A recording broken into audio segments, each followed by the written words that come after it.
ఒక్క ముఖ్యమంత్రి కూడా లేని పరిస్థితి ఉంది.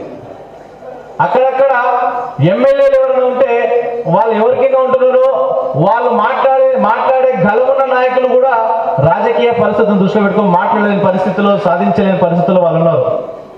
ఇంకెన్ని రోజులు మనం ఇట్లా ఉన్నాం? ఇంకెన్ని రోజులు మనం ఇలా అవమానాలకు గురి చేస్తూ ఎవరైనా ఎదిరించి మాట్లాడితే వాళ్ళని రాజకీయంగా తొక్కే అవసరం, ఆలోచన రాజకీయ పార్టీల్లో ఉంది. ఇంకెన్ని రోజులు మనం వీటిని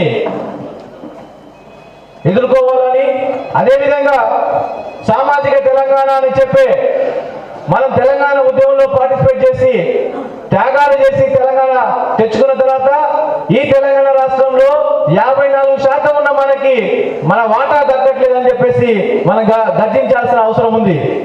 54% ఉన్న మనకి కేవలం బడ్జెట్లో 4%